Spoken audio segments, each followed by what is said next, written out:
एक ही अज्ञान है कि हमें पता नहीं कि हम कौन हैं।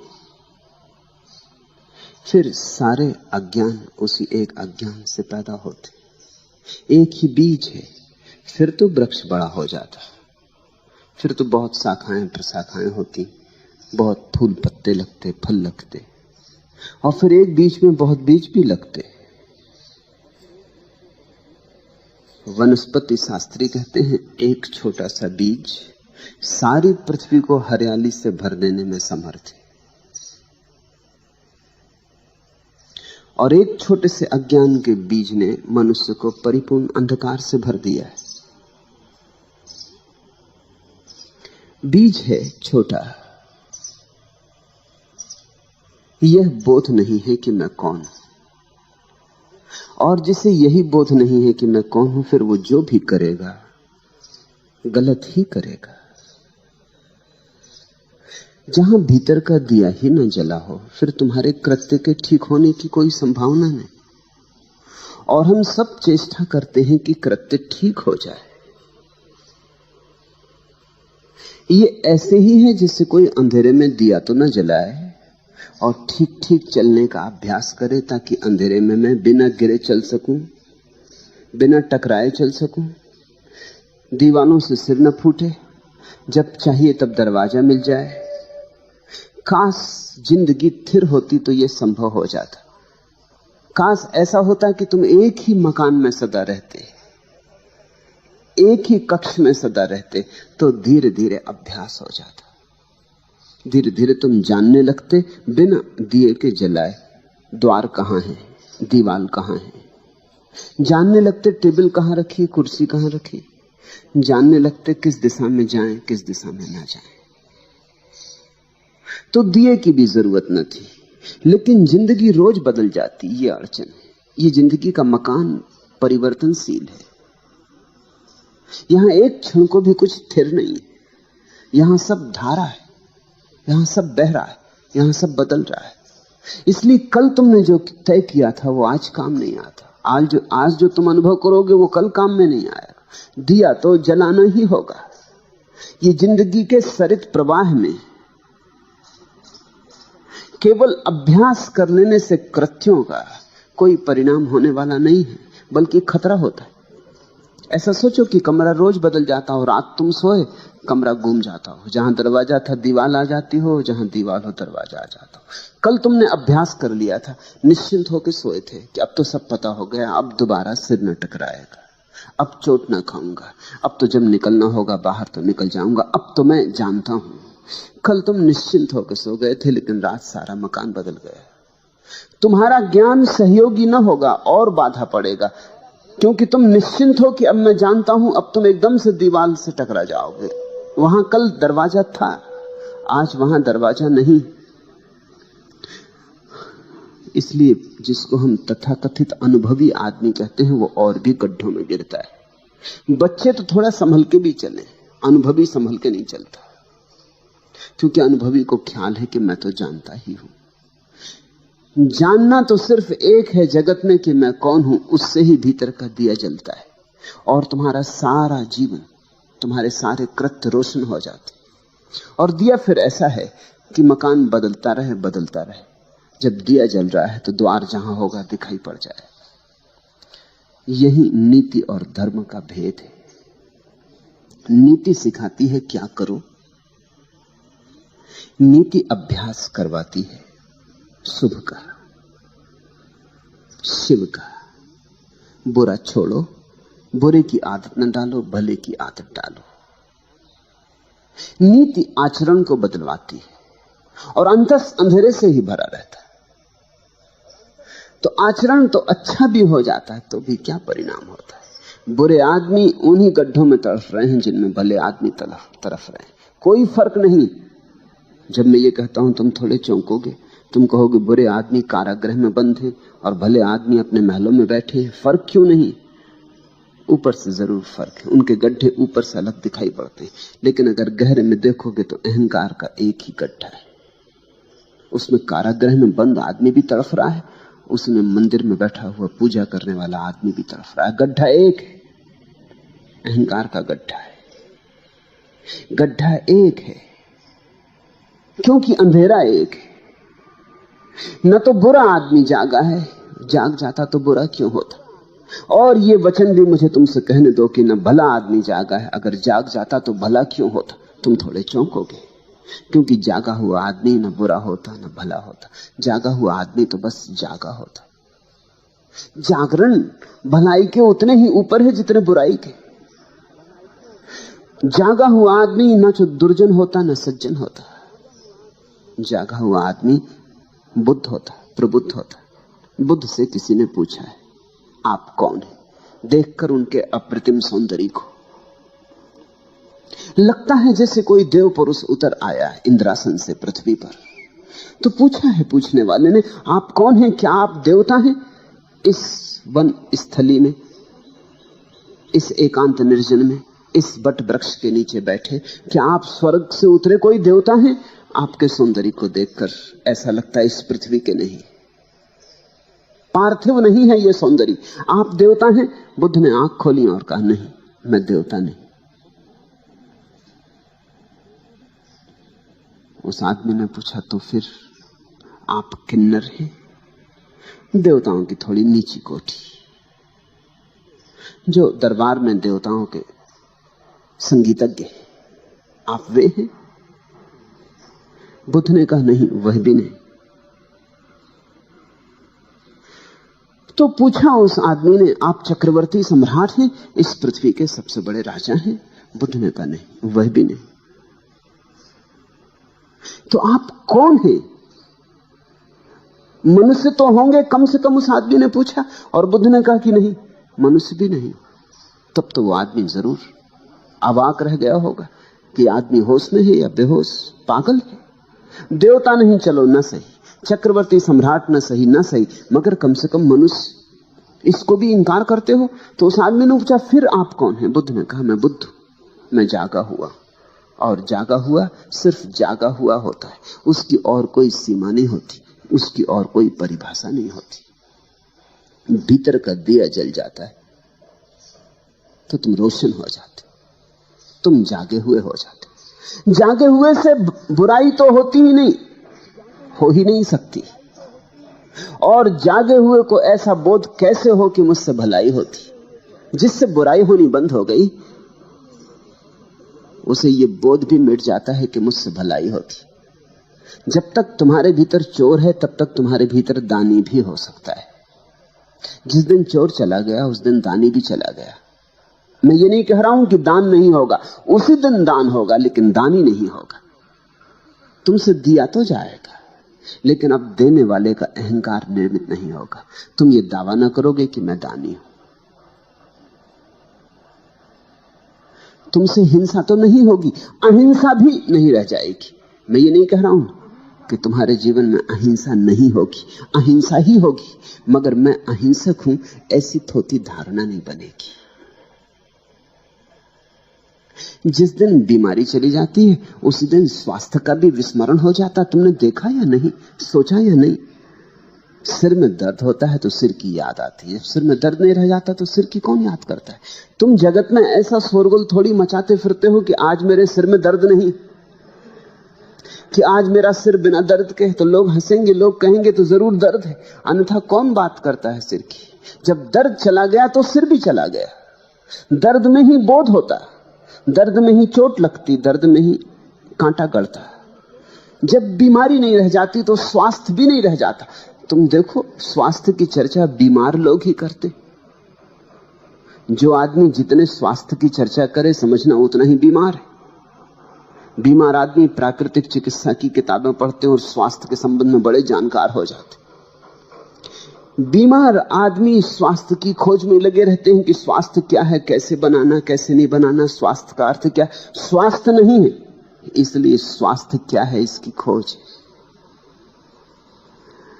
बीमारी ना हो तो बीमारी की छाया, वो जो स्वास्थ्य का विचार था, वो भी खो जाए। परम स्वस्थ आदमी का लक्षण होता है कि उसे अपने शरीर का पता ही नहीं होता। विदेह अवस्था है परम स्वास्थ्य। उसे पता ही नहीं होता कि शरीर है। तुम्हें पता है पैर का, जब तक पैर सो नहीं गया तब तक पता नहीं चलेगा। जब पैर सो जाएगा और झुनझुनी चढ़ेगी तब पता चलेगा। पैर में कांटा लगेगा तो पैर का पता चलेगा, सिर में दर्द होगा तो सिर का पता चलेगा। संस्कृत में दुख और ज्ञान के लिए एक ही शब्द है, वेदना। वेद का अर्थ ज्ञान होता है, विद का अर्थ जानने वाला होता है। बड़ा अनूठा शब्द है वेदना। दुनिया की किसी भाषा में ऐसा शब्द नहीं। संस्कृत के पास कुछ शब्द हैं जो दुनिया की किसी भाषा में नहीं हो नहीं सकते, क्योंकि जिन्होंने वे शब्द निर्मित किए उन्होंने बड़ी अनुभूति से उन्हें रचा है। वेदना का अर्थ होता है जानना और वेदना का अर्थ होता है दुख। जब दुख होता है तभी ज्ञान बनता है, दुख का ही ज्ञान होता है। इसलिए वेदना के दो अर्थ हैं, बड़े भिन्न अर्थ हैं, दोनों में कोई संबंध नहीं दिखाई पड़ता, कहां ज्ञान और कहां दुख। लेकिन दुख के अतिरिक्त कोई ज्ञान ही नहीं। जब दुख चला गया तो ज्ञान भी चला गया। तब एक परम शांति, एक निर्मल शांति, जहां ना दुर्जन है ना सज्जन, न पापी है न पुण्यात्मा, न नास्तिक है न आस्तिक। हिंसा गई, अहिंसा गई, नीति गई, अनीति गई, झूठ गया, सच गया, वे द्वंद गए, निर्द्वंद हुए। इस निर्द्वंद दशा का नाम धर्म। नीति द्वंद में चुनाव करवाती, कहती हिंसा छोड़ो, अहिंसा करो, झूठ छोड़ो, सच करो, चोरी ना करो, दान करो, घृणा ना करो, प्रेम करो। नीति कृत्य सिखाती, ठीक कृत्य सिखाती। धर्म कृत्य की बात ही नहीं। धर्म को आचरण से कुछ लेना देना नहीं। धर्म अपूर्व क्रांति है। धर्म कहता है सिर्फ भीतर का दिया जले, फिर सब हो जाएगा, अपने से हो जाएगा, अपने से ही हो जाता है, फिर तुम्हें कुछ करना नहीं पड़ता। इसलिए परम ज्ञानियों ने तुम्हें जीवन और आचरण के नियम नहीं दिए, उन्होंने तो सिर्फ कैसे भीतर का दिया जल जाए इसकी प्रक्रिया थी। उस प्रक्रिया का नाम ही ध्यान है। तुम पूछते हो कि क्या है हमारा मौलिक गंवारपन, क्यों कहते पलटू अजहू चेत गंवार। अब जाग, चेत शब्द को समझो। चेत का अर्थ जागना भी होता, चेत का अर्थ चेतना भी होता। चेत का अर्थ होता है सावधान। खूब सो लिए, आंख खोलो, जागो।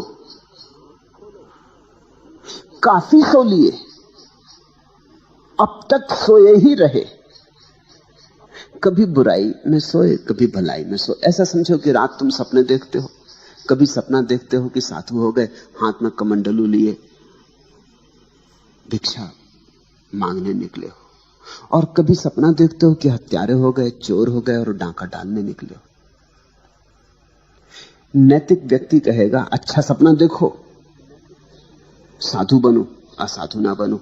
धार्मिक आदमी कहेगा सपने सब सपने हैं, चाहे तुम चोर बनो सपने में और चाहे साधु बनो, क्या फर्क है? सुबह जाग के पता चलेगा दोनों झूठे थे। इसलिए धार्मिक व्यक्ति कहता है अब जागो, सपने कब तक बदलते रहोगे? ऐसे ही हम सपने बदलते रहे, एक सपने से थक जाते हैं तो विपरीत सपना देखने लगते। रोज हो रहा है ऐसा। जब तक मन की इस अवस्था को तुम ठीक से ख्याल में न लोगे, जागोगे नहीं। एक आदमी बहुत भोजन करता है तो ऊब जाता है, फिर भोजन से कष्ट होने लगता है, सुख तो मिलता नहीं, बहुत करने से कष्ट होने लगता है। जब कष्ट होने लगता है तो उपवास की सोचने लगता है। एक अति से दूसरी अति पर चले। जब कष्ट बहुत होने लगा तो आदमी सोचता है उपवास कर लूं। और मेरे अनुभव में ऐसा आया कि भोजन कम करना ज्यादा कठिन है, भोजन न करना ज्यादा आसान है। मैंने अनेक लोगों को देखा, उनसे अगर कहो कि थोड़ा सम्यक भोजन करो, इतना मत करो, आधा कर दो, वो कहते हैं ये कठिन है। आप कहो तो बिल्कुल बंद कर दे।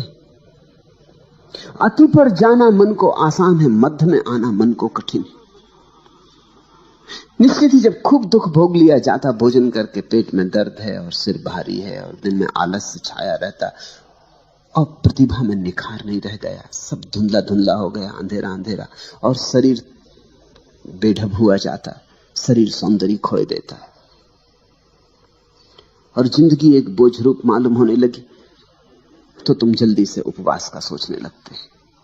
चले उर्ली कांचन, उपवास कर ले, और तुम्हें उपवास करवाने वाले मिल जाते। मगर तुम्हारे जीवन की दशा को कोई नहीं समझता कि अड़चन कहां है। तुम उपवास कर लोगे कितने दिन? कोई जीवन भर उपवास कर सकता है? 10-5 दिन उपवास करके घर आओगे, फिर अति पर पहुंच जाओगे, क्योंकि 10-5 दिन जब उपवास किया तो भोजन ही भोजन का सोचोगे, और करोगे क्या? उपवासी आदमी भोजन ही भोजन की सोचता है, और कुछ सोचते ही नहीं। उसके चित्त में एक ही धारा बहती, भोजन भोजन। वो बड़ी योजनाएं बनाता। देखते ना जैनों के पर्युषण के बाद सोहन इधर बैठी, उससे पूछने, वो अठई करती रही, 8 दिन क्या सोचती रही। वो 9वें दिन की बात सोची, 9वां दिन आता है, अभी आया ही जाता है। पर्युषण जैनों के खत्म होते हैं, देखते एकदम सब्जी बाजार में दाम बढ़ जाते सब्जियों के।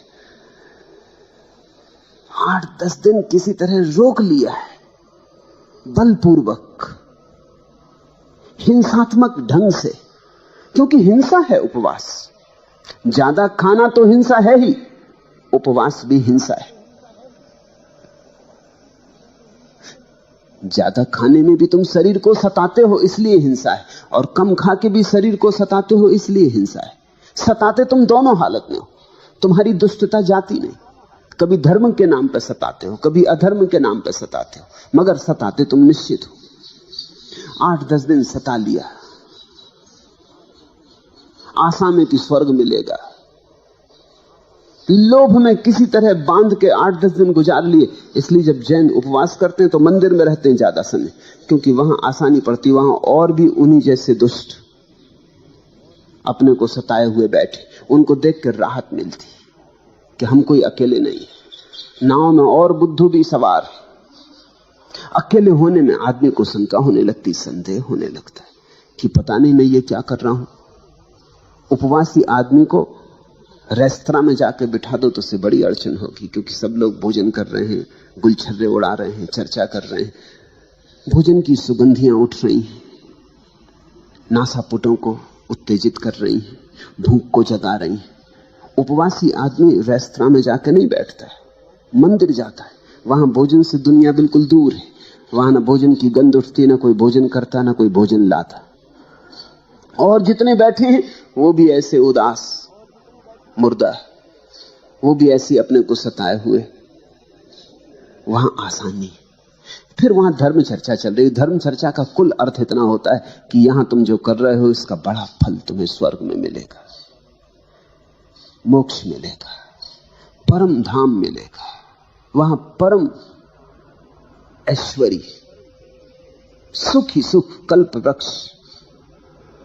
तो बैठा उपवासी आदमी सोचता है कि थोड़े दिन की बात और है, फिर तो कल्प वृक्ष के नीचे बैठेंगे और जो भी चाहिए वो प्राप्त कर लेंगे। जैसा चाहिए, तब चाहिए, उसी क्षण मिलेगा। ऐसे किसी दिन 10-5 दिन धर्म चर्चा सुन के लोभ का विस्तार करके गुजार दिए। फिर इसके बाद तुम एकदम भोजन पे टूटते हो। वो जो 10 दिन का है उसका बदला लोगे ना, उसका बदला कहां जाएगा? वो तो लेना ही पड़ेगा। अब मन 10 दिन भूखा रह रह के उब गया। अब मन कहता है ठीक से खा लो, अब तो ठीक से खा लो, अब 2-4 दिन तो बिल्कुल स्वतंत्रता दे दो। तो जितना उपवास में वजन गिरता है उसके 5-7 दिन के भीतर उतना वजन वापस बढ़ जाता है। थोड़ा ज्यादा ही बढ़ जाएगा, क्योंकि उपवास भूख को भी जगा देता है और शरीर को राजी कर देता है ज्यादा पचाने के लिए। तो शरीर झपट्टा मार देता है, जल्दी पचाने लगता है, जल्दी खाने लगता है, पाचक रस जल्दी छूटते हैं, ज्यादा छूटते हैं। तो तुम देखोगे उपवास में वजन गिर जाएगा, 2-4 दिन में वजन फिर उतना ही हो जाएगा, थोड़ा ज्यादा भला हो जाए, कम तो नहीं होने वाला। फिर तुम सोचने लगोगे कुछ महीनों के बाद उपवास कर ले। ऐसा मनुष्य का द्वंद्व है। स्त्रियों के पीछे भागते भागते परेशान हो गए, एक दिन तय करते हुए स्त्रियों को छोड़ के जंगल भाग जाए। ये स्त्री नरक का द्वार है। या पुरुषों के पीछे बहुत ज्यादा सिर फोड़ा फाड़ी हो गई है, सब देख लिया संसार, कुछ रस नहीं पाया, अब सोचते हैं क्या अब छोड़ छाड़ दें, इस सब से हट जाएं। मगर अति से दूसरी अति। तो नीति तुम्हें एक अति से दूसरी अति पर ले जाती, क्रांति नहीं हो पाती। अति से मुक्ति में क्रांति है, मध्य में खड़े हो जाने में क्रांति है, संतुलन में क्रांति है, सम्यक्त्व क्रांति है। सम्यक्त्व शब्द को समझो, उसका मतलब है समतुल। ठीक बीच में आ गए, जैसे तराजू के दोनों पल्ले बराबर हो जाते हैं और कांटा बीच में आ जाता है, न इधर झुके न उधर झुके, न संसार में झुके और न मोक्ष में झुके, मध्य में खड़े हो गए। वही तो पलटू ने कल कहा कि इड़ा पिंगला मेरे दो पलड़े हो गए। दोनों को सतनाम की डांडी से संभाल लिया है।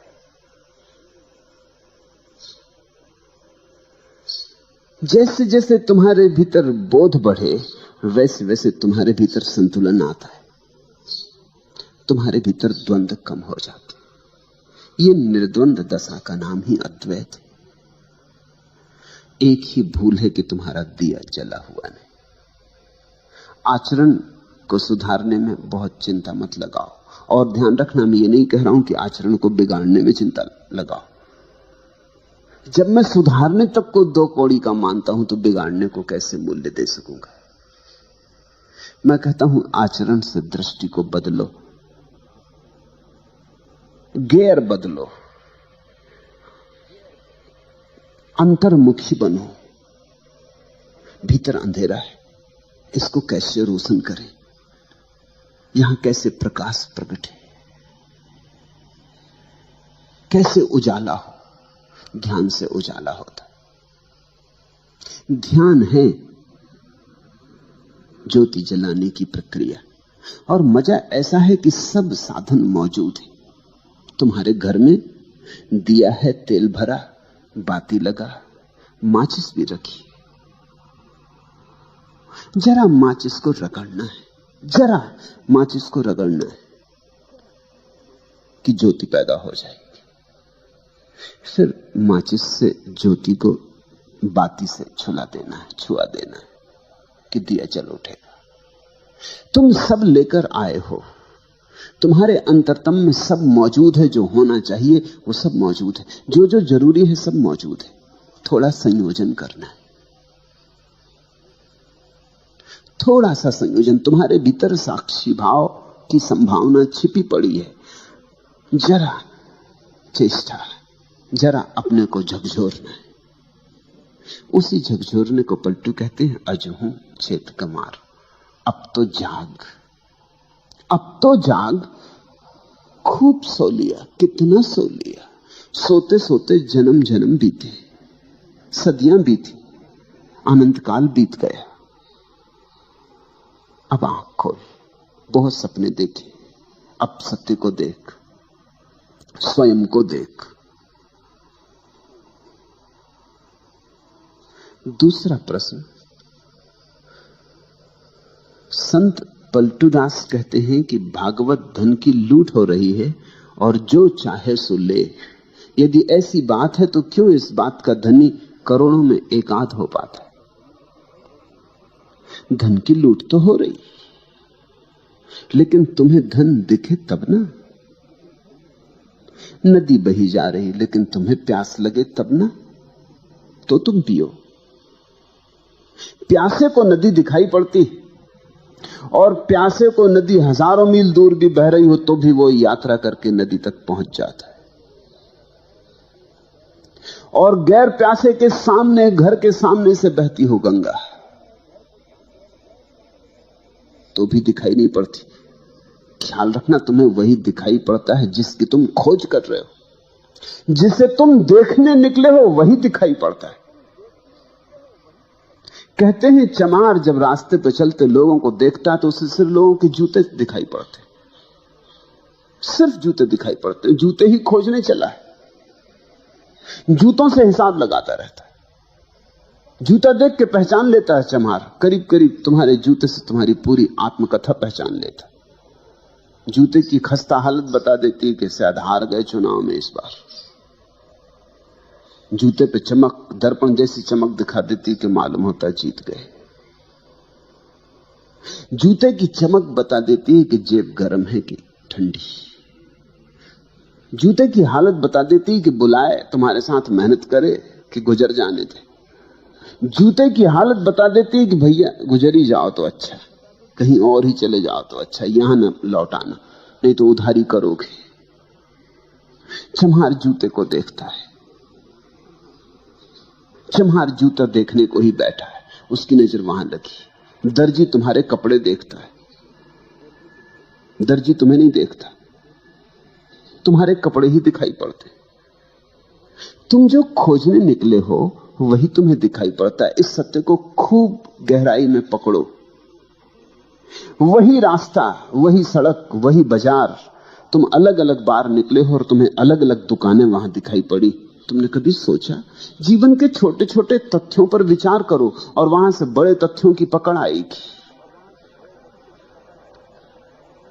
जब तुम भूखे होते हो तो भोजनालय और रेस्तरां और होटल यही दिखाई पड़ते। उपवास करके एक दिन जाओ बाजार में और तुम पाओगे अरे इतने रेस्तरां हैं, इतनी होटलें, इतनी दुकानों पर भोजन बिक रहा है, ये तुम्हें कभी ख्याल में ना आया था। तुम भरे पेट निकले थे, ख्याल में आने का कोई कारण न था। फिर एक दिन भरे पेट जाओ, फिर वो दिखाई ना पड़ेंगे। जिसकी काम वासना पीड़ित है उसे रास्ते पर पुरुष नहीं दिखाई पड़ेंगे, स्त्रियां दिखाई पड़ेंगी। उसे पुरुष छूट ही जाएंगे, पुरुषों को वो मद्देनजर कर जाएगा। वो गुजरेंगे जरूर लेकिन उनकी कोई छाप ना बनेगी। लेकिन जिसकी काम वासना तृप्त है उसे स्त्री पुरुषों से कोई भेद नहीं पड़ेगा। और जो काम वासना के पार जा चुका है उसे तो यह भी भेद करना मुश्किल हो जाएगा कि कौन स्त्री है कौन पुरुष है। स्त्री पुरुष का भेद तुम तभी तक करते हो जब तक तुम्हारे भीतर तलाश है, तुम्हारे भीतर वासना प्रदीप्त है, नहीं तो कौन चिंता करता है। तुमने ख्याल किया? तुम वही देखते हो जो तुम खोज रहे हो। तो पलटू तो कहते हैं कि भागवत धन की लूट हो रही, इस सामने ढेरी लगी है, लूट सको तो लूट लो। खड़े खड़े क्या देख रहे हो, पलटू कहते। लेकिन जो खड़े खड़े देख रहा उसको वहां धन दिखाई नहीं पड़ रहा, उसे वहां कुछ भी दिखाई नहीं पड़ रहा। या ये भी हो सकता है कि जो लूट रहे हैं वो उसे पागल मालूम होते हो, क्योंकि जब उसे धन नहीं दिखाई पड़ता और ये टूटे पड़ रहे हैं तो पागल ही तो मालूम होंगे। ये किस चीज पर टूटे पड़ रहे हैं? यहां कुछ भी तो नहीं है। उसे लगेगा ये सब मन की कल्पना के जाल में पड़ गए। ऐसी तो होता है, तुम यहां बैठे हो, जो लोग यहां नहीं है वो तुम्हें पागल समझते, वो पागल समझेंगे ही। वो कहेंगे किस कल्पनाओं में पड़े हो। अरे यथार्थ जगत को देखो, किस सम्मोहन में उलझ गए हो, किसकी बातों में उलझ गए हो। ये सब बातें हैं, इनमें मत उलझ जाना, नहीं तो घर गृहस्थी खराब हो जाएगी। बाल बच्चों को देखो, पत्नी को देखो, परिवार को देखो, अपने कर्तव्य का ध्यान रखो, यथार्थ को देखो। किन बातों में पड़े हो? इतना समय दुकान पर लगाओ, बाजार में लगाओ, कुछ कमाओ। कमाई हाथ में आएगी तो कुछ काम आएगी। ये धर्म चर्चा, तत्व चर्चा, ये किस काम में आएगी? इसकी रोटी बनाओगे कि कपड़े बनाओगे, किससे छप्पर बनाओगे? इससे बच्चों का पेट नहीं भरेगा और न पत्नी के लिए साड़ी खरीद सकोगे। किस झंझट में पड़ गए हो? लोग तुम्हें समझाते हैं, लोग तुम्हें कहते होंगे अभी भी लौट आओ, अभी ज्यादा नहीं गए हो, नहीं फिर पीछे लौटना मुश्किल हो जाएगा। कहीं ज्यादा मत उतर जाना इसमें, होश हवास ना खो देना, औरों ने खो दिया है। उनकी बात भी ठीक तो है, उनकी तरफ से ठीक ही है। अब यहां लोग मेरे पास आए हैं, दूर दूर से आए, कोई जापान से है, कोई जर्मनी से है, कोई ईरान से है, कोई इथोपिया से है, कोई अमेरिका से है, कोई स्वीडन से आया है, कोई इंग्लैंड से, कोई इटली से, दूर दूर से लोग आए। करीब करीब जमीन के हर तरफ से लोग यहां मौजूद हैं, सिर्फ चीन और रूस को छोड़ के, क्योंकि वहां से आ नहीं सकते। लेकिन मेरे पड़ोसी भी हैं यहां पूना में, वो नहीं आए। वो समझते ये सब पागल हो गए हैं, इनका दिमाग खराब हो गया। और उनकी बात में भी सच्चाई है, उनकी तरफ से सच्चाई है। उनको यहां कुछ दिखाई नहीं पड़ता, यहां धन लुट ही नहीं रहा है। धन तो वे कमा रहे हैं, तुम तो यहां बैठे बैठे धीरे धीरे निर्धन हो जाओगे। तुम्हें लग रहा है कि तुम धन लूट रहे हो। तो एक बात समझो, धन और धन भी तो देखना पड़ता है। जिन्हें बाहर की वस्तुओं में धन दिखाई पड़ता, उन्हें भीतर की वस्तुओं में धन नहीं दिखाई पड़ता। जिन्हें भीतर की वस्तुओं में धन दिखाई पड़ जाता, उन्हें बाहर की वस्तुओं में धन नहीं दिखाई पड़ता। बुद्ध ने अपना राजमहल छोड़ा तो उनके सारथी ने, जब उन्हें छोड़ने गया जंगल में, उसने उनके पैर पकड़ लिए। सारथी ने, बूढ़ा सारथी, बचपन से बुद्ध को रथ पर घुमाया किया है, बचपन से बुद्ध को बढ़ते हुए देखा है, उसका भी बेटे जैसा लगाव है बुद्ध से। उसने बुद्ध के पैर पकड़ लिए और कहा कि ये क्या कर रहे हो, जंगल में कहां जा रहे हो, इस महल को छोड़कर, इस संगमरमरी महल को छोड़कर, उस सुंदर यशोधरा को, तुम्हारी पत्नी को छोड़कर, उस नए नए पैदा हुए बेटे राहुल को छोड़कर, अपने बूढ़े बाप को छोड़कर तुम जा कहां रहे हो? तुम बूढ़े बाप के हाथ की लकड़ी हो, और ये सुंदर महल और ये सारा वैभव जंगल में मिलेगा क्या? तुम मुझसे पूछो, मुझ बूढ़े से पूछो, मैं जंगलों में खूब भटका हूं, वहां कुछ भी नहीं है। और दुनिया तो महलों की तरफ जाना चाहती। तुम्हारा दिमाग ठीक है, तुम महल से छोड़ के जा रहे हो। कौन नहीं जो राजा ना होना चाहे, और तुम राजा होना तुम्हारे हाथ में और छोड़ के जा रहे हो। वो बूढ़ा रोने लगा। उसकी बात भी तो ठीक है, उस बूढ़े को जंगलों में कुछ भी नहीं दिखाई पड़ता, उसे सब महल में दिखाई पड़ता है। गरीब आदमी का धन महल में मालूम होता है। ये तो कभी किसी अमीर को समझ में आता है कि महल में कुछ भी नहीं। ये तो किसी अमीर के अनुभव में बात उतरती कि यहां कुछ भी नहीं, क्योंकि देख लिया, कुछ पाया नहीं। शोरगुल तो बहुत है, सार बिल्कुल नहीं। बुद्ध हंसने लगे। उन्होंने कहा, तू तेरी तरफ से ठीक कहता है, लेकिन मेरी तरफ से वहां कुछ भी नहीं। वहां से मैं देख के आ रहा हूं। तू तो बाहर बाहर था बूढ़े, तू तो सारथी ही था। मैं भीतर रह के आ रहा हूं, वहां कुछ भी नहीं। और जिन्हें तू महल कहता है, सुंदर आलीशान वैभव से भरे संगमरमर के, उन्हें मैं केवल लपटों में जलता हुआ देख रहा हूं। मुझे जल्दी दूर निकल जाने दे, इसके पहले कि वो मुझे भी खाक कर दें, क्योंकि वो बहुतों को खाक कर चुके। मेरे पिता के पिता और उनके पिता और उनके पिता, वो सब वहीं खाक हो गए। मुझे भाग जाने दे। वहां लपटें उठ रही। वो बूढ़ा देखता है महल की तरफ, वहां कोई लपटें नहीं। ये बड़ी दृष्टियों का भेद है। और बुद्ध ने जो कहा था ठीक ही कहा था, क्योंकि जंगल में ही मिला। जो धन था, परम धन था, वो एक दिन बैठकर जंगल में ही मिला।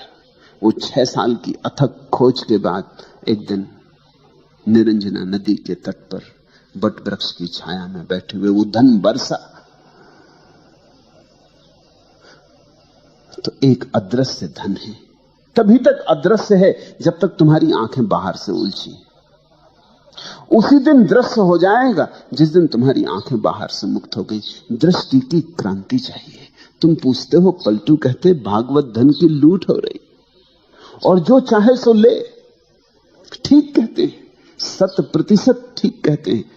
बस चाहना ही पर्याप्त है लेने के लिए। जो चाहे सो ले, कोई रोक नहीं रहा है। समाधि का धन ऐसा है कि उसे कोई भी रोक नहीं रहा है, तुम्हें कोई बाधा नहीं डाल रहा है। मगर बड़ा मजा है, जिस धन पर बड़ी बाधाएं हैं, जो तुम्हें मिलना एकदम आसान नहीं, उस पर तुम टूटे पड़ रहे हो। और जो मिल भी गया अगर, तो भी कुछ मिलेगा नहीं, उस पर तुम टूटे पड़ रहे हो, उस पर लूट मची।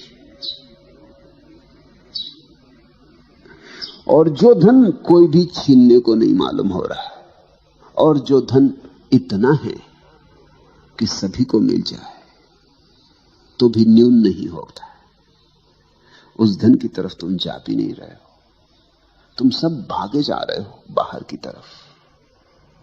और तुम्हारा धन तुम्हारे भीतर है, तुम्हारा धन तुम हो, तुम्हारे होने में, तुम्हारी सत्ता में तुम्हारा धन है, तुम्हारे शून्य में, तुम्हारे मौन में तुम्हारा धन है, तुम्हारे अस्तित्व में समाया है धन। खजाना लेकर तुम आए हो, चाबी भी तुम्हारे पास है, लेकिन इस चाबी को तुम कभी भीतर की तरफ लगाते नहीं, बाहर की तरफ लगाते हो। यही आंखें जो बाहर की तरफ भाग रही, दूर दिशाओं में दौड़ी चली जा रही, यही आंखें लौटकर अपने धन को खोज लेती।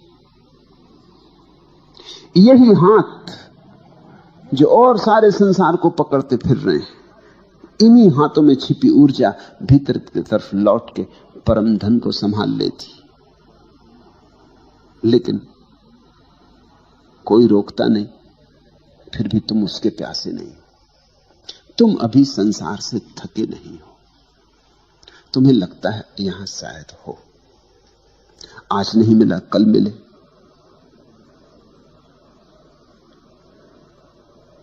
जितना मिला है शायद इतने से तृप्ति नहीं हो रही, थोड़ा और ज्यादा मिले तो तृप्ति हो जाए। 10,000 तुम्हारे पास है तो शायद 10 लाख होंगे तो तृप्ति हो जाएगी। 10 लाख होंगे तो मन कहेगा 10 करोड़ हो जाए तो तृप्ति हो जाएगी। और मन के फैलाव का कोई अंत नहीं। मन आंकड़े बड़े करता चला जाता है। तुम जहां रहोगे वहीं से मन के आंकड़े बाहर और भविष्य की तरफ विस्तीर्ण हो जाएंगे। मन क्षितिज की तरफ फैलता चला जाता है। मन कभी भी तुम्हें ऐसा मौका न देगा कि अब आगे नहीं।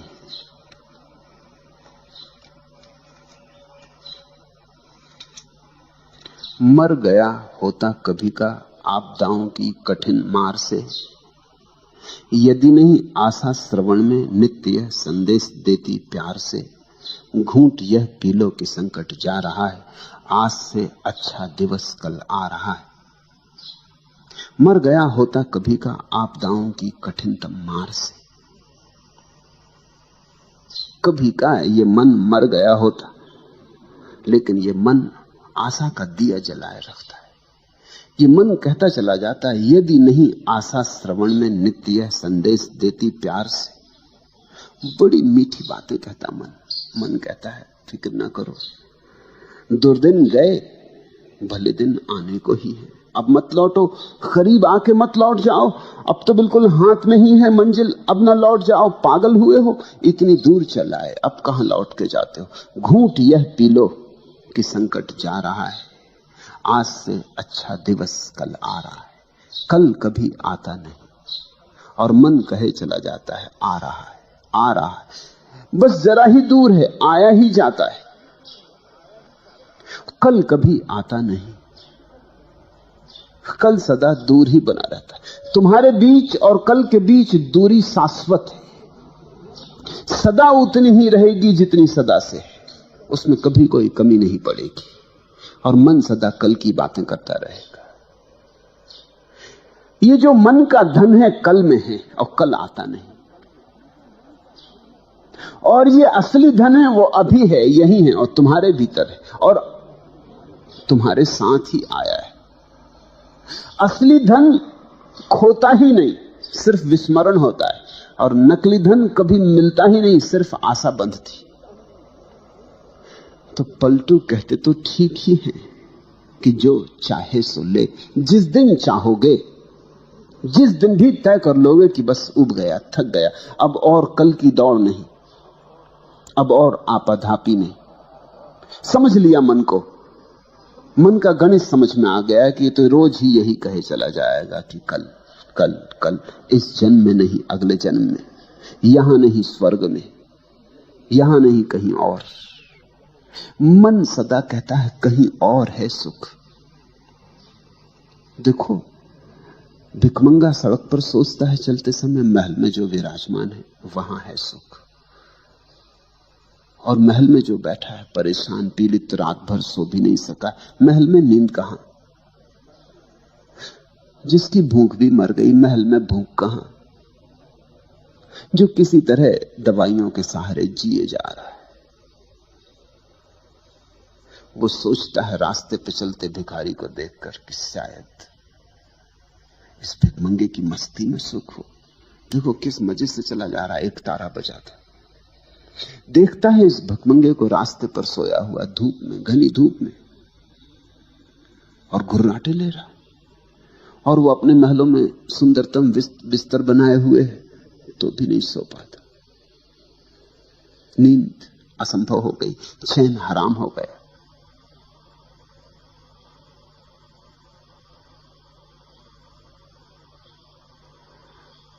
भिखमंगे को देखकर, उसकी चाल को देखकर, उसकी मस्ती को देखकर, उसके निर्द्वंद भाव को देखकर अमीर को लगता है शायद सब छोड़ देने में सुख है। तुम भी ऐसा सोचते हो, इसलिए मैं तुमसे कह रहा हूं, सोचना। तुम सदा ऐसा सोचते हो कोई और सुख पा रहा।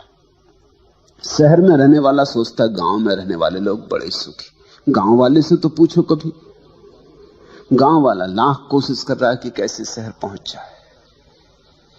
बंबईया सोचता है कि कैसे गांव पहुंच जाए, गांव वाला सोचता है कैसे बंबईया हो जाए। गांव वाले की एक ही आशा लगी, कभी बंबई पहुंच जाए। और बंबई वाला सोचता रहता है, कविताएं भी पढ़ता है। वो बंबई ही लिखते, वो कविताएं भी बंबई में रहने वाले लोग लिखते हैं, गांव के सौंदर्य की, गांव की प्रकृति की, गांव के निसर्ग की। गांव जाते नहीं वो। कौन रोक रहा है तुम्हें गांव जाने से? मैं दिल्ली में था और एक हिंदी के बड़े कवि मुझे मिलने आए। उन्होंने एक कविता सुनाई, गांव की बड़ी प्रशंसा। मैंने उनसे पूछा, कविता तो ठीक है मगर एक सवाल पूछूं, नाराज तो ना होंगे? उन्होंने कहा कि नहीं। वो सोचे कि शायद मैं कविता के संबंध में कुछ पूछ रहा हूं। मैंने कहा, तुम्हें रोकता कौन? दिल्ली में तुमसे कह कौन रहा कि तुम रहो? कोई दिल्ली तुम्हारे पीछे पड़ी? तुम गांव जाते क्यों नहीं? वो तो जरा चौंके। 10-5 और लोग बैठे थे, वो जरा बेचैन भी हो गए। इसका उत्तर क्या दे? रोकता कौन है तुम्हें? अभी निकल जाओ, टिकट की दिक्कत है। तो मैं जिनके घर में ठहरा था, मैंने उनको टिकट का इंतजाम कर दे, इनको अब जाने दें। न पत्नी है न बच्चे, दिल्ली में भी घर द्वार नहीं है, होटल में रहते। काहे परेशान हो? कौन से गांव जाना है? मैंने उनसे पूछा। उन्होंने कहा, आप भी खूब है, क्या मुझे भेज ही देंगे? किस गांव की ये तस्वीर तुमने उतारी? कहने लगी, किसी गांव की नहीं, तो गांव मात्र की। मैंने कहा, फिर भी तो कोई गांव ये कहीं है जमीन पर, वहां तुम्हें भेज दें और तुम दोबारा लौट के दिल्ली मत आना। उन्होंने कहा कि ये तो कविता है, आप भी इसको बड़ी गंभीरता से ले रहे हैं। मैं तो समझा कि इतनी तुमने मेहनत की है, रात देर तक जगे होगे, कविता लिखी है, जोड़ तोड़ किया, शब्द बनाए, तो कुछ मतलब की होगी। कौन रोकता है? लेकिन ये गांव जाते नहीं, ये गांव से ही आए और इनको भली भांति पता है कि गांव का सौंदर्य कैसा है। अभी बरसात के दिन है तो कीचड़ ही कबाड़ है वहां, और मच्छर है, और खटमल है, और 1000 तरह की बीमारियां हैं, और भुखमरी है, और ये सब प्रकृति और सौंदर्य, ये सब बकवास शहर में बैठे आदमी को सूझ रही। लेकिन तुम जहां नहीं हो वहां सौंदर्य दिखाई पड़ता है, वहां घट रही है असली बात। तुम जहां हो, कुछ परमात्मा ऐसा नाराज है कि वहीं भर नहीं घटती और सब जगह घटती।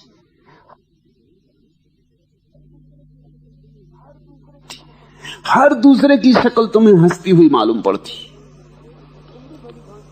और तुम भी भली भांति जानते हो कि तुम जब घर से निकलते हो तो आईना में देख दाख के, चेहरा बना बनू के तुम भी मुस्कुराते निकलते हो। फिर भी तुम्हारी अकल में नहीं आता कि ऐसे सब भी मुस्कुराते निकलते हैं घर से। ये धोखा है, कोई मुस्कुरा नहीं रहा है, ये सब रो रहे हैं। ये भीतर के आंसुओं को छिपा लेने की तरकीब है, ये आवरण है, ये मुस्कुराहट। क्योंकि रोना जरा अभद्र होगा, और कौन अपनी बेइज्जती कर पाए? रास्ते पे खड़े होकर रोना, कौन अपनी दीनता दिखाए? शर्मा रहे हैं अपने रोने से, तो मुस्कुराहट पोत कर निकले। छुपा ली हैं झुर्रियां जीवन की, पाउडर में, लाली में लगा के किसी तरह छुपा लिए हैं अपने आंखों के अंधेरे। सुरमा काजल में, किसी तरह बंधन के बाहर आ गए। इनको देख के दूसरे मोहेंगे और सोचेंगे गजब, तो ये आदमी ने पा लिया मालूम होता, ये आदमी ऐसी मस्ती से चला जा रहा। इससे तो पूछो, इसके भीतर तो झांको। और इसके भीतर झांकने की कोई जरूरत नहीं, तुम अपने भीतर झांको, तुम भी तो यही कर रहे हो। हम दूसरे को धोखा देते हैं और इस कारण सारी दुनिया हमें धोखा दे रही। तुम जो कर रहे हो वही दूसरे लोग भी कर रहे हैं। कोई यहां सुखी नहीं है, क्योंकि सुख तो भीतर जाने से मिलता है। यहां कोई भीतर जाता नहीं मालूम पड़ता। सबकी जीवन ऊर्जा बाहर बही जा रही, धन में, पद में, प्रतिष्ठा में। दिल्ली चलो, सभी दिल्ली जा रहे हैं।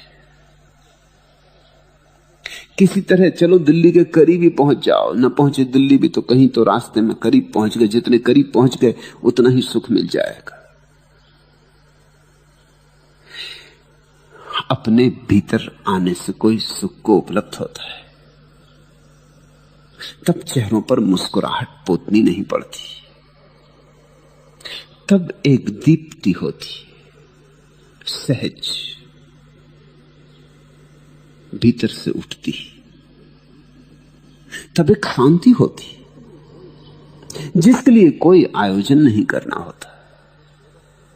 जागो तो रहती है, सो जाओ तो रहती, उठो तो रहती है, बैठो तो रहती, बोलो तो, चुप रहो तो, तब एक आनंद की लहर 24 घंटे बनी रहती, जिसको पलटू ने का 8 पहर तूरा बजता है।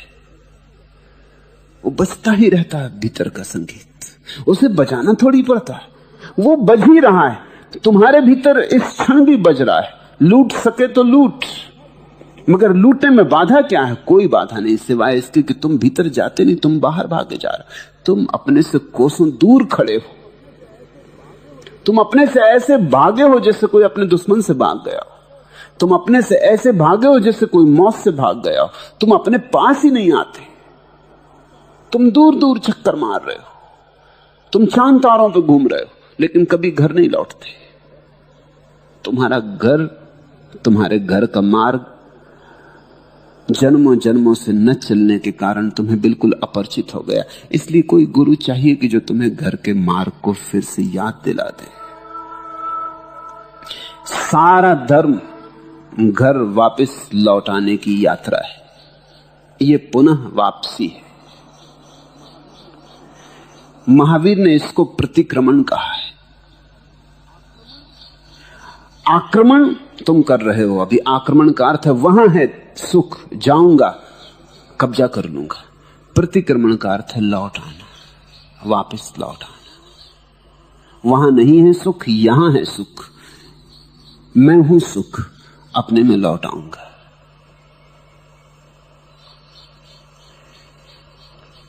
पलटू कहते हैं इतनी ही बर जरूरत है कि तुम चाहो, पर चाह कैसे पैदा हो? चाह तभी पैदा होगी जब तुम अपनी बाहर की चाह की घनीभूत पीड़ा को देखो। तुम क्या कर रहे हो?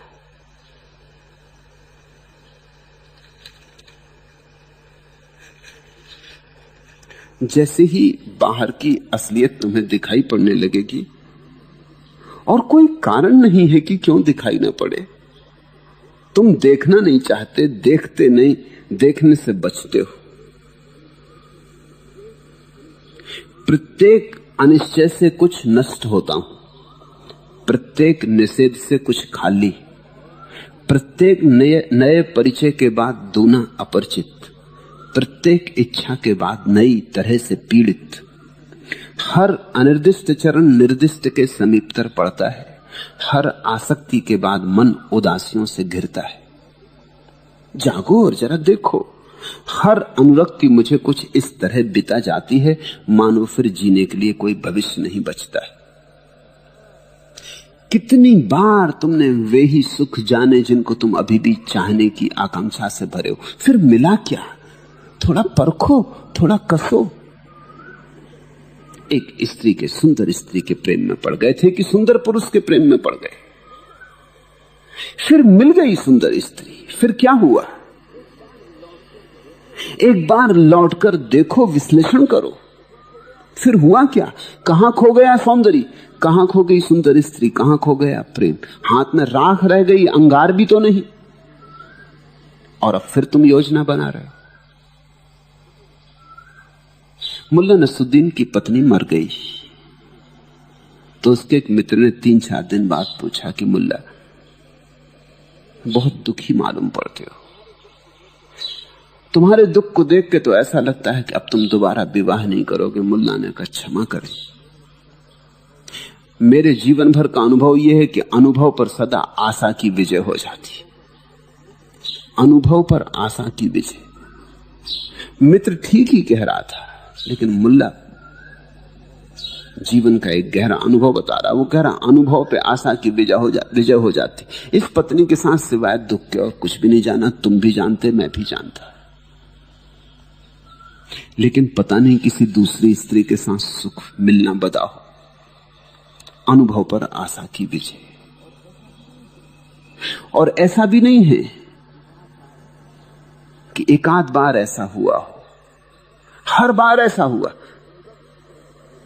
तुम अनुरक्त थे एक भवन में, एक मकान के खरीद लेने में, फिर तुमने बड़ी मेहनत की, वर्षों श्रम उठाया, धन कमाया, चोरी चपाटी की, बेईमानी की, धोखाधड़ी की, सब जालसाजियां की, किसी तरह उस मकान को पाने में समर्थ हो गए। फिर क्या हुआ? मिला सुख, पहुंचे किसी आनंद में, कोई मग्नता बरसी, कोई फूल खिले, फिर खाली के खाली, फिर राख के राख, फिर सोचने लगे कि कोई दूसरा मकान। ऐसे तुम जीवन के हर अनुभव से गुजरे हो, बहुत बार गुजरे हो, लेकिन तुम अनुभव से सीखते नहीं, अनुभव पर आशा की विजय हो जाती है। अगर अनुभव से सीखो तो तुम्हें दिखाई पड़ेगा, प्रत्येक अनिश्चय से कुछ नष्ट होता हूं, प्रत्येक निषेध से कुछ खाली, प्रत्येक नए परिचय के बाद दूना अपरिचित।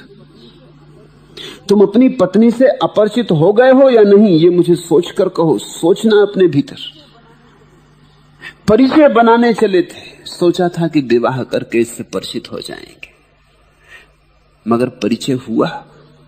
30-30 साल तक लोग पति पत्नी की तरह रहे हैं और अपरिचित, और जरा भी एक दूसरे को पहचानते नहीं, और जरा भी दोनों के बीच सामंजस्य नहीं उठ सका है, संगीत नहीं उठ सका है, दोनों के सुरताल मिले नहीं। परिचय कहां? जितने दिन साथ रहोगे उतने अपरिचित हो जाते हो।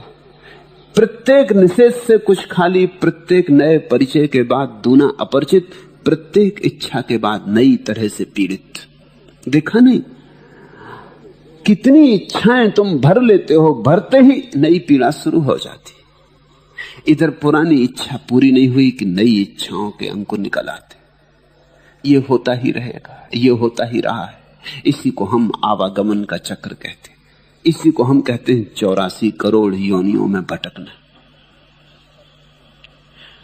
हर अनिर्दिष्ट चरण निर्दिष्ट के समीपतर पड़ता है।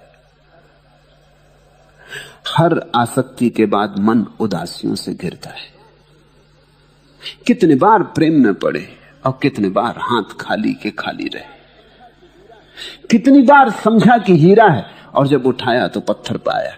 मगर अब भी जब चमकदार पत्थर दिखाई पड़ेगा फिर तुम हीरे का भ्रम खा लोगे। तुमने भ्रम खाने की जिद ही कर रखी है तो फिर पलटू का धन तुम्हें दिखाई ना पड़ेगा। तुम्हें जो धन मालूम होता है जब तक वो तुम्हें कूड़ा करकट ना दिखाई पड़े तब तक पलटू का धन ना दिखाई पड़ेगा। ये दोनों धन एक साथ दिखाई नहीं पड़ सकते। अगर तुम्हें दुनिया में धन दिखाई पड़ रहा है तो आत्मा में धन नहीं दिखाई पड़ेगा। दुनियावी भाषा का धन आत्मा की भाषा के धन से बिल्कुल विपरीत है। और जिस दिन तुम्हें दुनिया में कोई धन ना दिखाई पड़ेगा उस दिन देर नहीं है, फिर एक क्षण में लौटना हो जाता है। तुम्हें भीतर का धन दिखाई पड़ने लगेगा। हर अनुरक्ति मुझे कुछ इस तरह बिता जाती है मानो फिर जीने के लिए कोई भविष्य नहीं बचता है, लेकिन फिर उमग आता है, फिर निर्मित हो जाता है। जरा देर के लिए तुम उदास हो जाते हो, जरा देर के लिए थक जाते हो, रात सो लेते हो, सुबह फिर उमंग से भर जाते हो, फिर दौड़ धूप, फिर संसार, फिर फैलाव, फिर कल्पना के जाल। अगर तुमने जीवन के सारे दुखों को ठीक ठीक देखा तो उनका इकट्ठा परिणाम यह होता है कि संसार दुख है। ये बात जितनी सघन होकर तुम्हारे प्राणों पर खुद जाती है, अंकित हो जाती है, उतनी ही जल्दी पलटू की बात तुम्हें समझ में आ जाएगी। कुछ इस कदर है गमे जिंदगी से दिल मानूस, खिजा गई तो बहारों में भी जी नहीं लगता। अगर सच में तुम जिंदगी के दुखों को समझ लो, कुछ इस कदर है गमे जिंदगी से दिल मानूस। अगर तुम्हारा दिल जीवन के सारे दुखों से इस भांति जागरूक हो जाए, देख ले, ठीक ठीक देख ले, पहचान ले, सब पर्दे उघाड़ के पहचान ले कि कहीं कोई सुख नहीं है। कुछ इस कदर है गमे जिंदगी से दिल मानूस, खिजा गई तो बहारों में भी जी नहीं लगता। फिर तो पतझड़ चले जाने की तो बात ही छोड़ो, जब बहार भी आ जाएगी तो भी जी नहीं लगेगा। अभी तो तुम्हें जहां कोई सुख नहीं है वहां भी सुख मालूम होता है, अभी तो दुख में भी सुख का भ्रम होता है। फिर असली सुख भी सामने खड़ा हो जाए संसार का तो भी तुम्हें दुख दिखाई देगा, क्योंकि अब तुम जानते हो ये सब धोखे। संसार ने बहुत बार धोखा दिया है, ये भ्रामक जाल है, ये मृग मरीचिका है। ऐसा तुम्हें दिखाई पड़े और कोई कारण नहीं कि क्यों दिखाई ना पड़े। अगर तुम देखना चाहो तो अभी दिखाई पड़े, यहीं दिखाई पड़े। मैं कुछ ऐसी बात नहीं कह रहा हूं कि तुम सोचना, कल विचारना, देखना। तुम जिए हो, काफी जी लिए हो, सब अनुभव दोहर चुके हैं। अनुभव कितने थोड़े हैं, जरा सोचो तो। दो चार बातें आदमी दोहराता रहता है। वही क्रोध कितनी बार कर चुके, 1000 बार कर चुके, 1,00,000 बार कर चुके। अब कब तुम्हें अनुभव होगा? वही राग कितनी बार कर चुके, वही मोह, वही ईर्षा, वही मत्सर, वही अहंकार। मामला तो कुछ इना गिना, उंगलियों पे गिना जा सके इतना है। कुछ बड़े गणित की जरूरत नहीं, उसी को हम दोहराते रहते। 1 महीने की डायरी तो रखो, 30 दिन की डायरी रखो, और तुम पाओगे तुमने करीब करीब सब दोहरा लिया जो जिंदगी में दोहरता है। दुखी हुए, नाराज हुए, परेशान हुए, पीड़ित हुए, अपमानित हुए, दंभ घिरा, मोह पकड़ा, राग में पड़े, सब हो गया। 1 महीने में सब दोहर जाएगा। फिर तुम नया और करने को क्या बचा? फिर इसी को तुम कितनी ही बार दोहराते रहो, फिर तुम ग्रामोफोन के टूटे हुए रिकॉर्ड हो जाओगे। फिर वही लकीर दोहरती रहेगी, दोहरती रहेगी। पुनरुक्ति है जीवन। इसलिए तो हमने चाक से उसकी उपमा दी है। इस देश ने जीवन को अगर चक्का कहा है, चक्र कहा है, तो इसीलिए कि चाक घूमता रहता। पुनरुक्ति है, वही फिर वही फिर वही। नया क्या है? नया कहां है? कुछ भी नया नहीं। फिर तुम कैसे इसे पकड़े हो? तुम देखते ही नहीं, तुम अनुभव से कुछ निचोड़ते नहीं। अनुभव के निचोड़ का नाम बोध है। तुमने महाभारत की प्रसिद्ध कथा सुनी है। पांडव जंगल में भटक गए, पानी नहीं मिला है, एक झील पर खोजने गए। पहला भाई गया, लेकिन झील पर झुकता ही था पानी भरने को कि कोई यक्ष ने वृक्ष से आवाज दी कि रुक, पहले मेरे प्रश्न का उत्तर दे दे। अगर मेरे प्रश्न का उत्तर बिना दिए तूने पानी भरने की कोशिश की तो यहीं गिर पड़ेगा और मर जाएगा। क्या प्रश्न है? और उस यक्ष ने कहा कि अगर मेरे प्रश्न का गलत उत्तर दिया तो भी पानी ना भर सकेगा, नहीं तो मर जाएगा। ठीक उत्तर देगा तो ही पानी भर सकेगा। ये मेरे जीवन मरण का प्रश्न है। उस यक्ष ने कहा, मैं तब तक इसी वृक्ष पर कैद रहूंगा जब तक मुझे ठीक उत्तर नहीं मिल जाता। इसलिए मैं किसी को पानी भी नहीं पीने दूंगा जब तक मुझे ठीक उत्तर कोई दे ना दे। नहीं तो मेरी जिंदगी यहीं बंधी है, जन्मों से मैं यहीं अटका हूं। क्या प्रश्न है पूछा? तो उसने प्रश्न कई पूछे। उसमें पहला प्रश्न बड़ा अद्भुत है, बड़ा सीधा सरल और बड़ा कठिन भी। पहला प्रश्न यही कि आदमी के संबंध में सबसे ज्यादा आश्चर्य की बात क्या है। कुछ उत्तर दिया होगा, वो सही उत्तर नहीं था, फिर भी पानी भरने की कोशिश की तो पहला भाई मुर्दा होकर गिर पड़ा। ऐसे 4 भाई आए और मुर्दा होकर गिर पड़े, एक के बाद एक। फिर युधिष्ठिर अंत में आए, चारों भाई गए और लौटते नहीं, और सांझ हुई जाती। क्या हुआ? पहुंचे तो उस यक्ष ने फिर कहा चारों की लाशें पड़ी। उस यक्ष ने कहा मेरे प्रश्नों का उत्तर चाहिए। युधिष्ठिर ने जो उत्तर दिया है वो सीधा सरल उत्तर है, यही जो सारे संत सदा कहते रहे, फिर भी तुमने सुना नहीं। युधिष्ठिर ने कहा आदमी के संबंध में सबसे आश्चर्य की यही बात है कि वो अनुभव से सीखता नहीं। उत्तर सही था, यक्ष मुक्त हो गया। युधिष्ठिर ने पानी भर लिया। युधिष्ठिर ने प्रार्थना की मेरे भाइयों को भी जिला दे, वो भाई भी जिला दिए गए।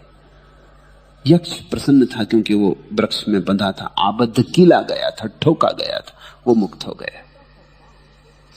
ये छोटा सा पाठ, तुम सोचते हो अगर तुम पानी भरने गए होते उस झील पर तो जिंदा लौट सकते थे। तुम ये उत्तर देते, ये उत्तर तुम्हारे जीवन से उठता नहीं उठता तो तुम भी उसी मूर्खता में पड़े हो जिसमें सारे लोग पड़े। अनुभव सभी को होते हैं, जो अनुभवों को निचोड़ निचोड़ के इत्र बना लेता है, हर अनुभव से इत्र निचोड़ लेता है। ख्याल करना, फूल है, तुम फूलों को इकट्ठा ना कर सकोगे। फूल तो आए और गए, सुबह थे सांझ ना रहे, अभी हैं अभी कुंभला जाएंगे। फूलों को कोई संभाल के नहीं रख सकता, तिजोरी में बंद भी कर लोगे तो सड़ जाएंगे, राख रह जाएगी कुछ दिन बाद, सुगंध तो नहीं बचेगी, दुर्गंध हो सकती है। लेकिन फूलों को बचाने का एक उपाय है, इत्र निचोड़ लो, उनका सार निचोड़ लो, उनकी गंध निचोड़ लो। फूल तो मर जाएंगे लेकिन इत्र सदियों तक रह सकता है, इत्र शाश्वत हो सकता है। ऐसे ही अनुभव के फूल हैं। आज क्रोध किया, ये एक फूल है, इसमें से निचोड़ लो कुछ बोध, कुछ काम की बात, कुछ सार की बात। इसको ऐसे ही मत जाने दो। आज प्रेम किया, इसमें से निचोड़ लो कुछ काम की बात, एक फूल खिला। आज अपमानित हुए, नाराज हो गए, मूर्छित हो गए, अनाप शनाप बकने लगे, अनर्गल व्यवहार किया, विक्षिप्तता प्रकट की, ये फूल है, निचोड़ लो कुछ।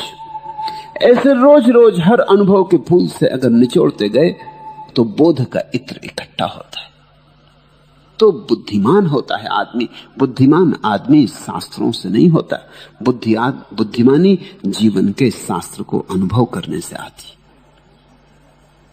और सबको ये शास्त्र मिला है। ये जीवन सबके पास एक जैसा है, गरीब के पास, अमीर के पास, ग्रामीण के पास, शहरी के पास, पढ़े लिखे के पास, गैर पढ़े लिखे के पास, सबके पास एक सा जीवन है, क्योंकि जीवन के अनुभव एक से। पर बहुत थोड़े से लोग इसमें से इत्र निचोड़ते हैं। जो इत्र निचोड़ते हैं उनको पलटू की बात जच जाएगी, समझ में आ जाएगी। इत्र निचोड़ निचोड़ के तुम पाओगे कि बाहर के जीवन के किसी अनुभव में कोई सुख नहीं, दुख ही दुख है, खालिस दुख है। इसलिए बुद्ध ने कहा है जन्म दुख है, जरा दुख है, मृत्यु दुख है, जीवन की पूरी कथा दुख है। जीवन में दुख छिपा है, ऊपर ऊपर सुख के आभूषण है, भीतर भीतर दुख के घाव है। ऊपर ऊपर सुख के सुंदर वस्त्र, भीतर भीतर बड़ी अंधेरी रात है। जिस दिन ऐसा दिखाई पड़ जाता है कि बाहर दुख मात्र है, जिस दिन ऐसी प्रतीति होती है कि बाहर दुख मात्र है, फिर कहां जाओगे? फिर तो बाहर जाने को कोई जगह ना रही, फिर तो एक ही जगह बची, भीतर ही जा सकते हो। पलटू ने कल कहा ना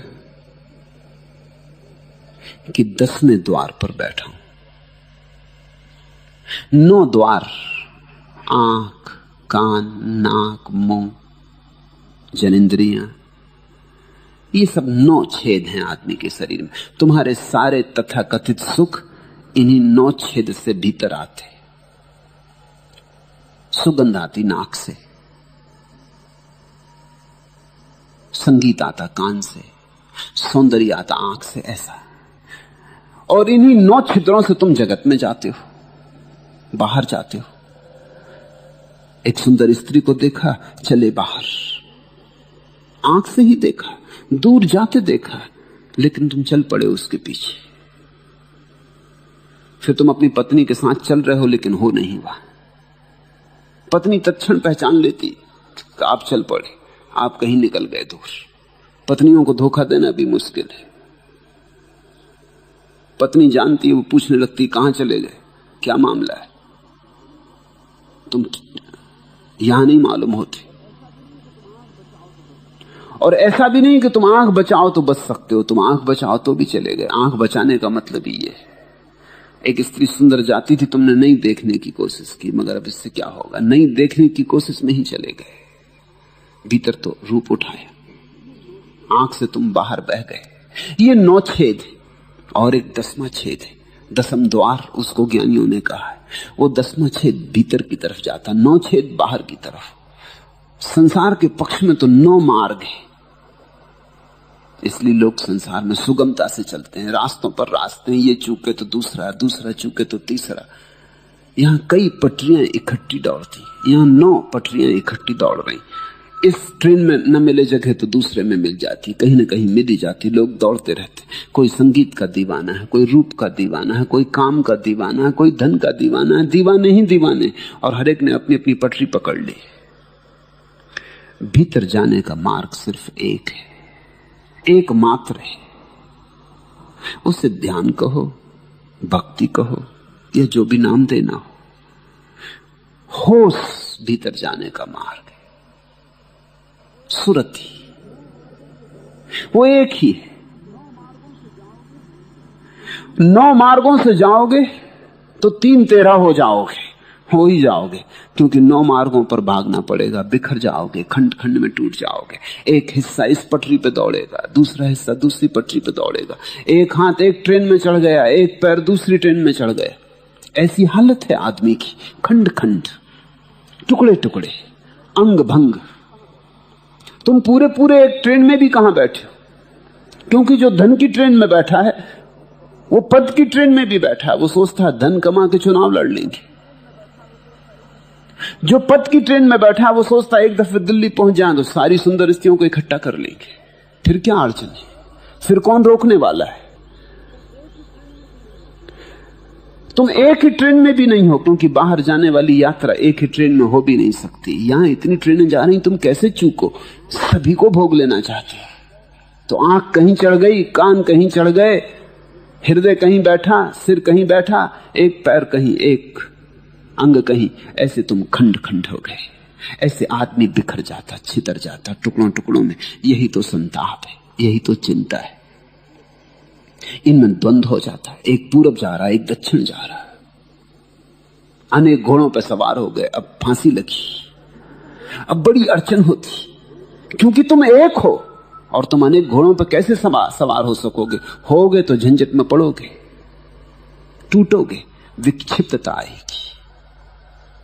जितनी मनुष्य की वासनाएं बढ़ती जाती, उतनी विक्षिप्तता आती जाती, उतना जीवन का संगीत शून्य हो जाता है, बेसुरापन हो जाता है, भीतर की तालबद्धता टूट जाती। वो एक तारा फिर नहीं बचता, वो एक तारा है। फकीर के हाथ में तुमने एक तारा देखा ना, वो बहुत तारों वाली वीणा नहीं बजाता, बहुत तारों वाली वीणा तो संसार में ले जाती। फकीर तो एक तारा बजाता है, उसमें एक तार है, वो 10म द्वार की खबर देता है। वो तो एक को ही याद करता है, वो बहुत से प्रेम नहीं करता, वो एक को ही प्रेम करता है। इसलिए पलटू ने कहा पतिव्रता, भक्त तो पतिव्रता होता है। उसने तो एक को पकड़ लिया, उसने सबको छोड़ दिया। और एक साथ है सब सत है, सब साथ है सब जाए। संसार में जाने वाला आदमी धीरे धीरे सब खो देता, स्वयं में जाने वाला सब पा लेता। तुम अपनी हालत देखो, मैं जो कह रहा हूं केवल तथ्य की बात कह रहा हूं, न तो ये कोई काव्य है, न ये कोई दर्शन शास्त्र है। यहां सिद्धांतों में कोई रस ही नहीं है। मैं तुम्हें कोई शास्त्र नहीं समझा रहा हूं, मैं तुम्हें सिर्फ इतना कह रहा हूं, जरा अपने जीवन के पन्नों को गौर से पलट कर देखो। मैं तुम्हें गीता पढ़ने की सलाह नहीं देता, न वेद पढ़ने की, न कुरान पढ़ने की, वो तुम समझोगे नहीं। जिसने जीवन के जीवंत शास्त्र को न समझा, वो कैसे वेद पढ़े, कैसे कुरान पढ़े। जो जीवन की अपनी कहानी को भी नहीं निचोड़ पा रहा है, वो मोहम्मद के वचनों से क्या पाएगा, वो कृष्ण के वचनों से क्या पाएगा। जीवंत परमात्मा तुम्हें चारों तरफ से घेरे खड़ा है और उसकी तुम्हें याद नहीं आ रही, तुम मुर्दा किताबों में उसे कैसे खोज पाओगे। हाँ, यहां खोज लो तो वहां भी मिल जाएगा। इसलिए मैं कहता हूं, जीवन में पहले पढ़ लो तो फिर वेद पढ़ लेना, फिर बुद्ध की वाणी पढ़ लेना, फिर जिन वाणी पढ़ लेना, वहां भी पालोगे। यहां जो मिल गया तो वहां तो मिल ही जाएगा, यहां ना मिला तो कहीं भी नहीं मिल सकता है। मैं तुम्हें केवल तथ्य के प्रति जागने को कहता हूं, और तुम्हारे पास तथ्य है और तुम्हारे पास जागने की क्षमता भी है, होश भी है तुम्हारे पास, और तथ्यों का जमाव भी है। अब क्यों बैठे हो, निचोड़ क्यों नहीं लेते? थोड़ा इत्र निचोड़ो।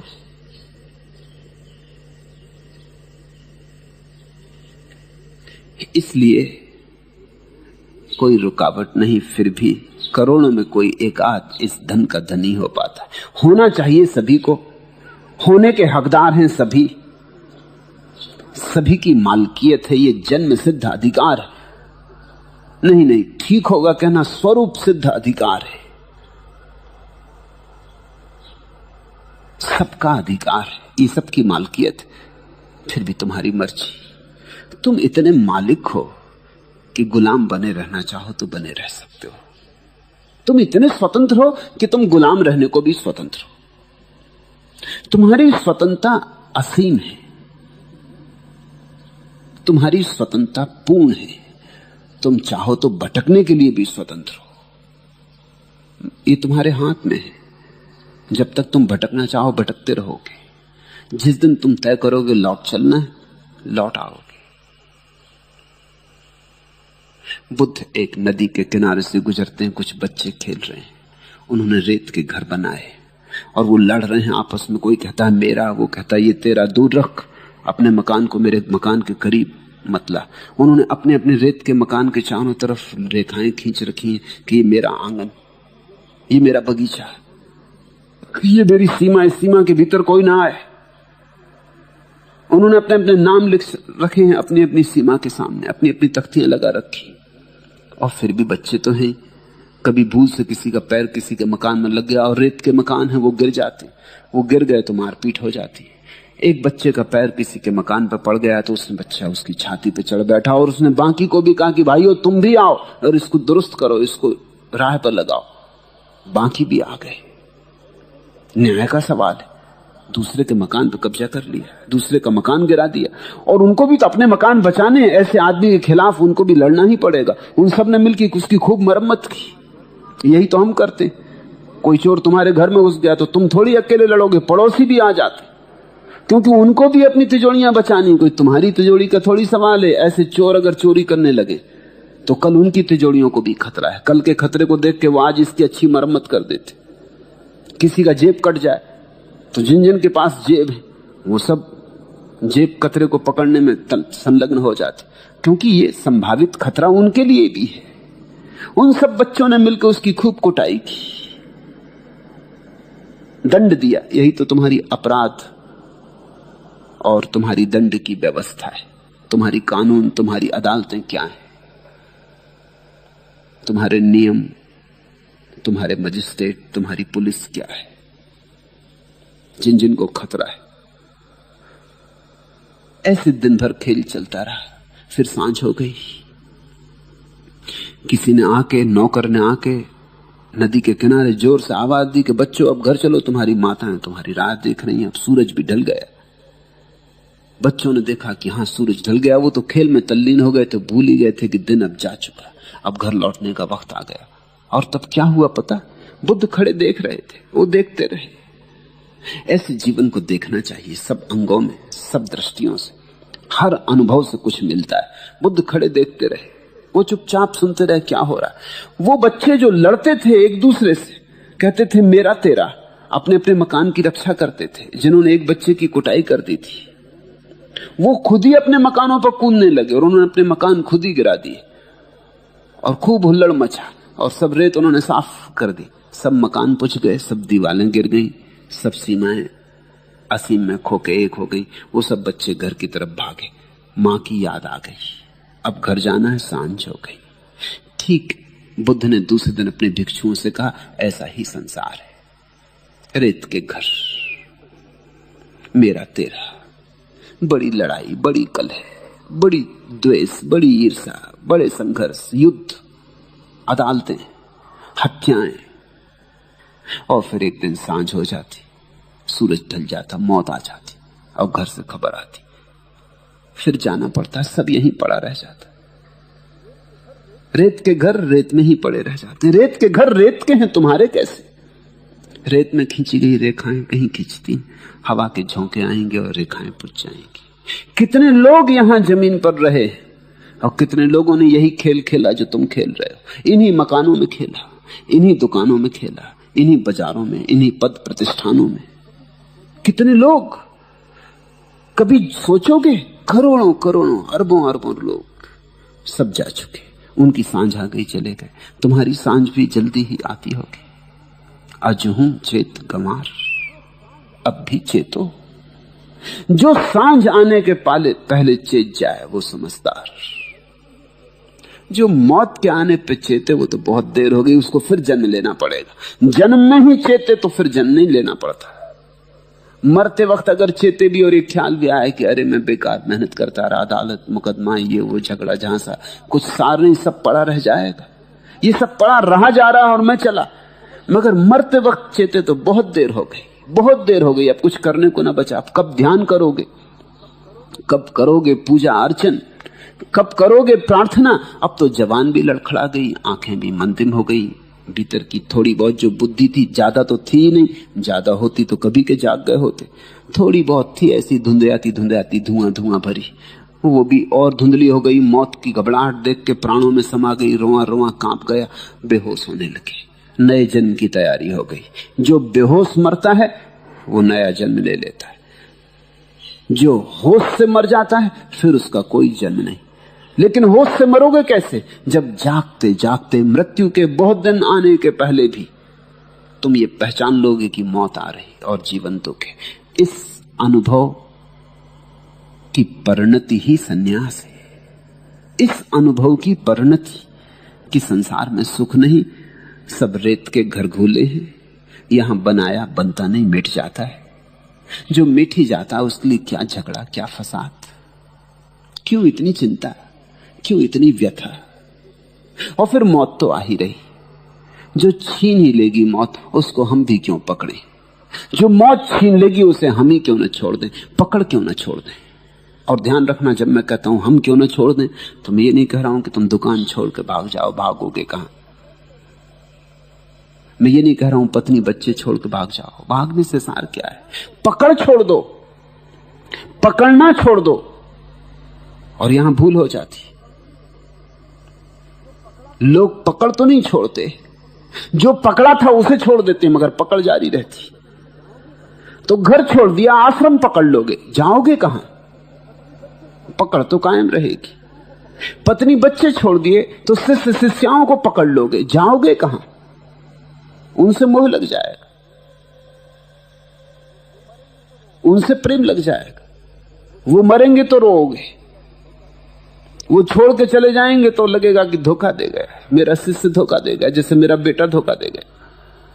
ये तो वही का वही खेल है। नाम बदल लिया, लेबल बदल लिए, जाल तो वही का वही है। इसलिए मैं नहीं कहता कि तुम जो पकड़े हो उसको छोड़ दो, मैं कहता हूं सिर्फ मुट्ठी खोल लो। जो भी पकड़े हो उसको अब पकड़ो मत। पत्नी अपनी जगह है, तुम मत पकड़ो। बेटा अपनी जगह, तुम मत पकड़ो।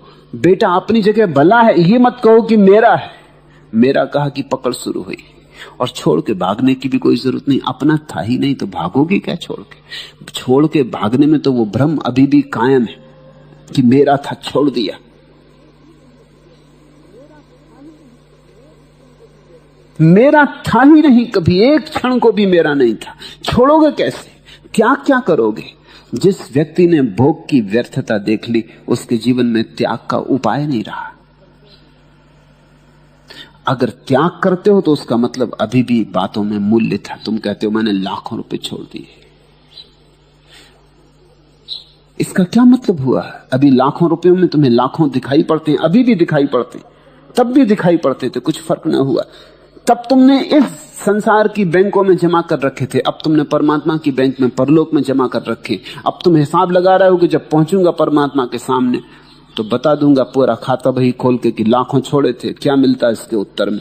सुना तो था तेरे पंडितों से कि यहां 1-2 वहां करोड़ गुना मिलता, आप कहां है? तुम हिसाब लगा रहे, तुम सौदा कर रहे हो, तुमने कुछ छोड़ा नहीं। छोड़ना होता ही नहीं, जागना होता है। तो फिर तुम भी करोड़ों में वह एक हो सकते हो, और सबके होने की क्षमता है।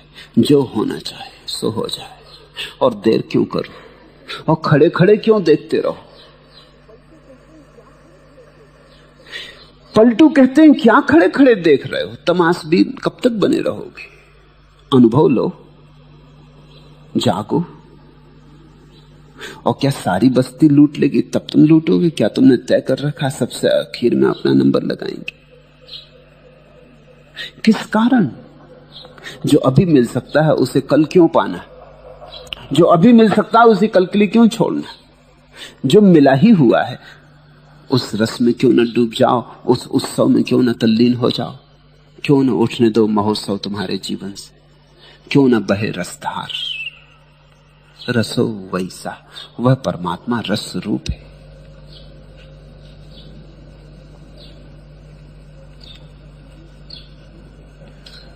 तीसरा प्रश्न भी दूसरे से संबंधित है, उसके साथ ही ले लें।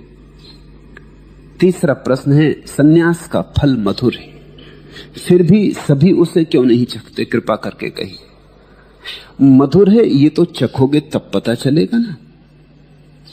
मेरे कहने से मधुर है तो थोड़ी चख लोगे। अब ये जरा अड़चन की बात है।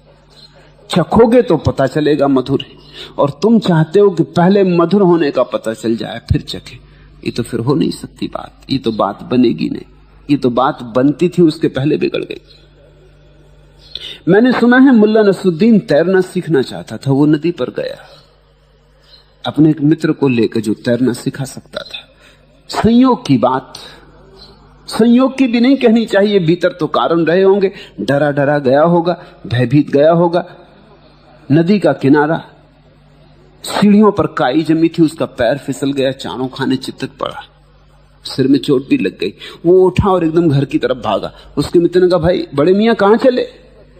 उसने कहा, अब जब तैरना सीख लूंगा तभी नदी के पास आऊंगा। ये तो खतरनाक मामला है। अब अगर पानी में गिर गया होता तो जान गंवा देती। नमस्कार। उसने कहा, अब तो जब तैरना सीख लूंगा तभी नदी के पास आऊंगा। लेकिन तैरना कहां सीखोगे? तक के गरिया लगा के घर में? तैरना सीखना हो तो नदी के पास आना होगा। और तुम कसम ले लिए कि कसम अब नहीं आने वाला। और मुल्ला की बात वैसे समझदारी की लगती है, अनुभवी की लगती है, व्यवहारिक बात है। ये तो खतरनाक मामला है। जरा और चूके होते, पानी में पड़ गए होते तो आज मौत हो जाती। अब नदी से दूर ही रहूंगा, अब तो तैरना सीख लूंगा फिर आऊंगा। गणित की है, तर्क की है बात, शुद्ध तर्क है। लेकिन ये तो बात बनते बनते बिगड़ गई। ये तो शुरू से बिगड़ गई। ये तो कभी तैरना सीखेगा नहीं और कभी नदी के पास आएगा नहीं। तुम कहते हो सन्यास का फल मधुर है, फिर भी सभी उसे क्यों नहीं चखते? चखें तो पता चले। और तो कोई उपाय नहीं। न चखोगे तो पता नहीं चलेगा, चख के ही तो पता चलता है। तो फिर क्या करें? लोगों की बुद्धियां बड़े तर्क से भरी। वो कहते हैं पहले प्रमाण चाहिए कि ईश्वर है, तो फिर हम ईश्वर की तरफ चलेंगे। और ईश्वर की तरफ चलने से प्रमाण मिलता है कि है। अब ये बड़ी मुश्किल बात है। यही अबूझ पहेली है धर्म की। अनुभव करने से प्रमाण मिलता है और कोई प्रमाण नहीं। और चखने से स्वाद आता है और कोई उपाय नहीं। इसलिए जो हिम्मतवर हैं, जो कहते हैं कि ठीक है बहुत से बहुत यही होगा ना, कड़वा होगा तो थूक देंगे, ज्यादा से ज्यादा इतना ही होगा ना कि फल मीठा नहीं होगा, कड़वा होगा, तो जिंदगी में इतने कड़वे फल चखे एक और सही। कितने तो तुमने कड़वे फल चखे, अभी तक तुमने मीठा फल चखा कहां? कड़वे के तो तुम अभ्यासी हो, तो क्या घबराहट है? एक फल और सही, कड़वा ही निकल सकता है, चख तो लो।